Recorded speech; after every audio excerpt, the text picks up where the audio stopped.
குருவிக்கு சேமிக்க கற்றுக் கொடுத்த எறும்புகள். ஒரு விவசாயியின் வயலின் அருகில் ஒரு மரம் இருந்தது.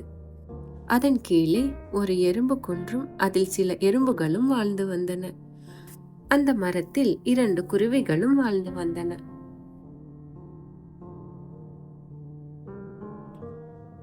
தோட்டத்தில் நெல் மற்றும் மற்ற வகையான பயிர்கள் இருந்ததால் எறும்புகள் கூட்டம் கூட்டமாக சென்று நெற்பயிரை தங்கள் வீட்டிற்கு கொண்டு வந்தன.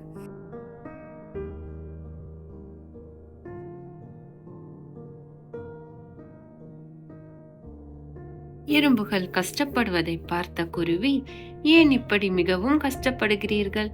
நமக்கு தான் தினமும் உணவு கிடைக்கிறதே என்றது. அதற்கு எறும்புகள், எதிர்காலத்திற்காக உணவை சேமித்து வைக்கிறோம், கிடைக்காத பொழுது சாப்பிட்டு கொள்ளலாம் அல்லவா என்றது. குருவிகள் பேசாமல் இருந்தன. நெற்பயிர் விளைந்ததால் விவசாயி ஒரு நாள் அறுவடை செய்து விட்டார்.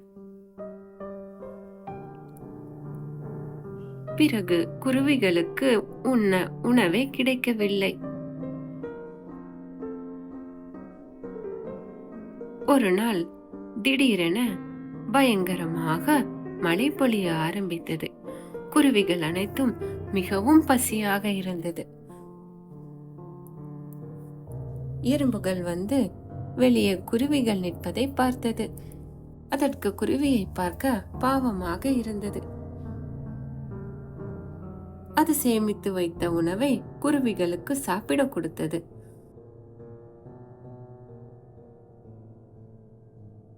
குருவிகளும் சாப்பிட்டுவிட்டு மிகவும் மகிழ்ச்சி அடைந்தன.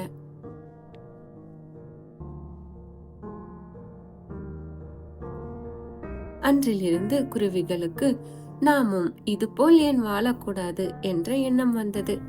மரத்தில் இருந்த ஒரு பொந்தை அதன் அலகுகளால் கொத்தி கொத்தி அழகான வீடாக மாற்றிவிட்டது. தினம்தோறும் உணவை கூட்டிற்கு கொண்டு வந்து சேமிக்க ஆரம்பித்தது. விவசாயி மறுபடியும் தானியங்களை விளைவித்தான். எறும்புகளுடன் சேர்ந்து குருவிகளும் தானியங்களை சேமித்தன.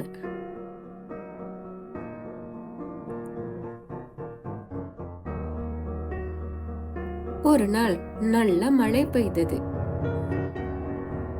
2 நாட்களாக மழை விடவில்லை. விடாமல் வந்த மழையால் எறும்புகள் வீட்டினுள் தண்ணீர் புகுந்து விட்டது. எல்லா எறும்புகளும் ஐயோ அம்மா என்று சொல்லி மரத்தின் மேலே ஏற ஆரம்பித்தது. இதை பார்த்த குருவிகள், நண்பர்களே, எங்கள் வீட்டினுள் வாருங்கள் என்று சொல்லி அழைத்தன. எறும்புகளும் சந்தோஷமாக குருவியின் வீட்டிற்குள் சென்றன. குருவிகளும் சந்தோஷமாக அவற்றிற்கு உணவு அளித்தன. மழை நின்ற பின்பு எறும்புகள் தங்கள் வீட்டிற்கு திரும்பின. மிகவும் நன்றி குருவி நண்பரே என்றது எறும்பு. அதற்கு குருவி, நாங்கள் உங்களிடம் இருந்துதான் உணவை சேமிக்க கற்றுக்கொண்டோம், உங்களுக்குத்தான் நாங்கள் நன்றி கூற வேண்டும் என்று கூறியது. எறும்புகளும் தனது வீட்டிற்கு திரும்பின. அன்று முதல் 2 பேரும் நண்பர்களாக வாழ்ந்து வந்தனர்.